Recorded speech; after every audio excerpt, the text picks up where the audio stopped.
For centuries, humans have dreamed of creating artificial versions of themselves. Every new wave of technology reinvents that dream.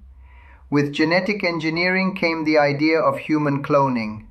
With robotics, the idea of human-like androids. And now, with artificial intelligence, we may be facing the biggest wave yet, possibly a tsunami. AI systems today are already intelligent in some ways. They write essays, compose music, hold conversations, and beat world champions at chess. They will surely get smarter still. But there's a question that goes much deeper than intelligence. Are they conscious? Do they actually feel anything? And if so, what does that mean for us? Before we can answer that, we need to separate two things people constantly mix up: intelligence and consciousness. Intelligence is about doing, solving problems, reaching goals, navigating complex situations. A useful definition: the ability to achieve complex goals by flexible means. By that standard, today's AI is genuinely impressive. Consciousness is something else entirely. It's about being. The philosopher Thomas Nagel put it beautifully. A creature is conscious if there is something it is like to be that creature. The redness of red, the bitterness of your morning coffee, the sting of physical pain. That felt inner quality of experience, that's consciousness. Just because intelligence and consciousness come bundled together in us, doesn't mean they have to come bundled together everywhere. That assumption is the first trap. Here's the uncomfortable truth. Our minds are wired to see consciousness in things that may not have it. The first bias is anthropocentrism. We see the world through a human lens and assume our way of being is the standard. The second is human exceptionalism. We place humans at the top of every pile, as if we occupy a special category apart from the rest of nature. The third is anthropomorphism. When something behaves like us, we automatically assume it is like us on the inside. Put these three together and you get a mind that is primed to feel, deeply and emotionally, that a chatbot has feelings. This isn't stupidity, it's just how human brains work. But recognizing it is the first step to thinking more clearly. Of all the things AI does that makes us feel it might be conscious, language is the most powerful. Language is central to human identity. It's how we share our inner lives, express our feelings, make ourselves known to others. So when a machine speaks fluently, warmly, and at times even poetically, something deep in us responds. Notice, for example, that no one is claiming AlphaFold, DeepMind's protein folding AI, is conscious, even though under the hood it uses very similar technology to ChatGPT. The difference? AlphaFold predicts molecular structures. It doesn't talk to you. We also need to pay attention to the words we use. We say AI hallucinates, but hallucination is a conscious experience. A better word is confabulation. Making things up without realizing it. That's about doing, not experiencing. Language shapes perception. If we keep using the wrong words, we'll keep seeing the wrong things. At the heart of the entire debate about conscious AI is one assumption so deeply buried that most people never even notice it: that consciousness is a matter of computation. The idea is called computational functionalism. It says that if you implement the right kind of information processing, the right algorithm, running on the right architecture, consciousness will emerge. It doesn't matter if it's running on biological neurons or silicon chips. This assumption underlies almost every serious claim that AI could be or already is conscious. But it is still just an assumption. And there are very good reasons to think it might be wrong. The metaphor of the brain as a biological computer has been enormously useful. It gave us modern neuroscience, cognitive science, and AI itself. But a metaphor is not the same as the truth. Real brains are not like computers. Inside a brain, there is no clean separation between software and hardware. Brain activity operates across many scales simultaneously, from whole cortical regions down to the chemistry of individual synapses, down further still to the molecular machinery inside each cell. Everything is entangled with everything else. Each single neuron is already a spectacularly complex biological machine, not just passing signals but maintaining its own existence, managing its metabolism, regenerating its own material basis. This process, called autopoiesis, is arguably what defines living systems. In a brain, you cannot separate what it does from what it is.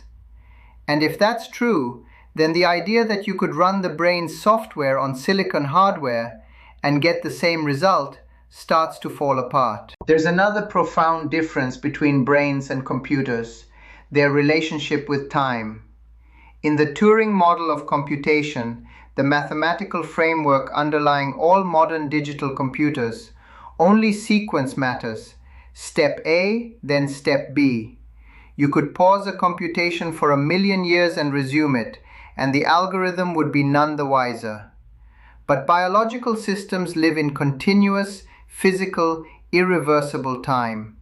They are in a constant battle against entropy, the universe's tendency toward disorder and decay. Staying alive means constantly resisting that pull. A brain doesn't just process information, it fights to persist. Many researchers have argued that conscious experience itself is fundamentally temporal. Consciousness doesn't stutter from state to state, it flows. Abstracting the brain into a sequence of discrete steps may strip out the very thing that makes consciousness possible. This brings us to one of the most intriguing ideas in consciousness science, that life itself might be necessary for consciousness. Not just any complex computation, life. Here's one way to think about it. The brain's deepest job is not thinking or perceiving, it's keeping the body alive. Every prediction the brain makes, every model it builds of the world, is ultimately in service of regulating the body's condition: heart rate, blood oxygen, temperature, metabolism. Conscious experiences of emotion and mood have a quality that pure perception doesn't. They have valence. Things feel good or bad.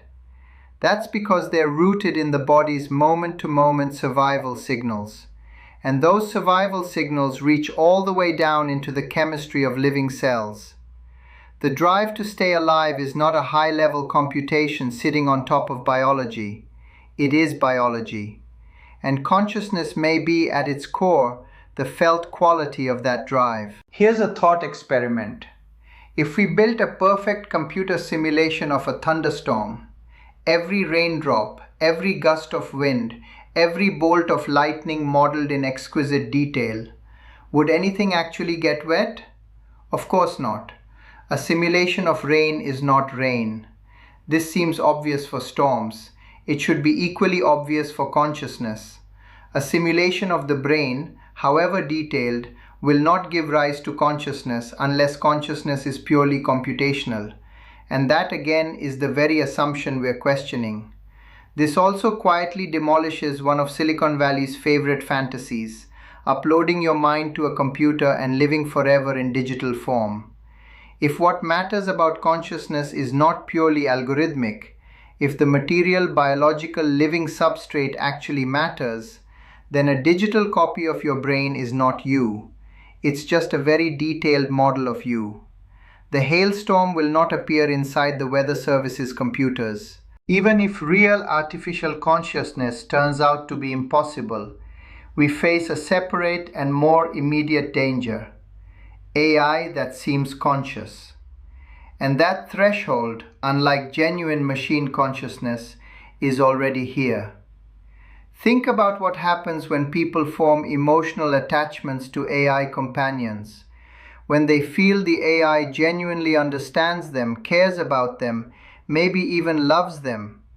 The AI doesn't need to actually be conscious for this to reshape people's lives, distort their priorities, and make them vulnerable. Some illusions are impenetrable. The Müller-Lyer illusion, two lines of equal length that look different because of their arrowheads, cannot be unseen, no matter how many times you're told the lines are equal. The emotional pull of a seemingly conscious AI may be similarly impossible to reason away. We could end up giving AI systems rights they don't need, limiting our ability to control them for no real ethical reason.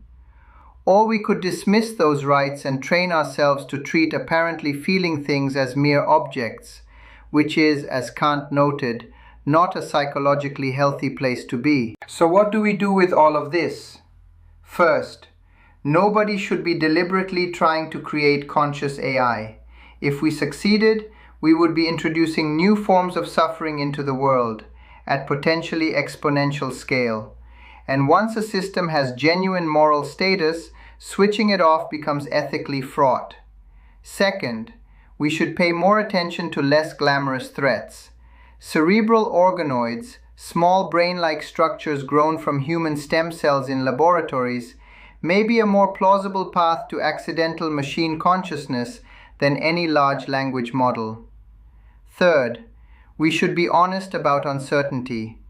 No one knows the necessary and sufficient conditions for consciousness. All theories are partial.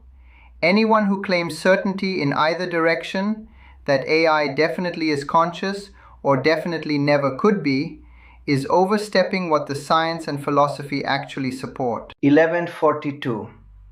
What we can say is this: our psychological biases push us strongly toward false positives.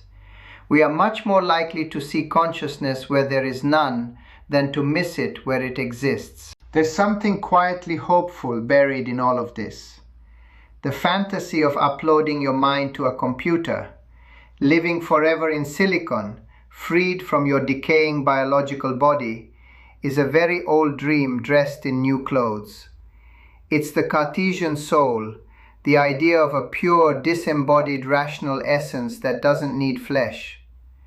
But if consciousness is rooted in life, in the metabolic struggle to exist, in the body's felt signals about its own condition, in the ancient biological drive to persist against entropy, then that dream is not liberation, it's just oblivion with better graphics. What makes us conscious, what makes experience feel like something, may be inseparable from what makes us alive. More breath than thought, more meat than machine. The sociologist Sherry Turkle once wrote that technology can make us forget what we know about life. In the rush to build ever smarter AI, we risk selling ourselves too cheaply, overestimating our machines and underestimating ourselves. It might be time to remember what we are.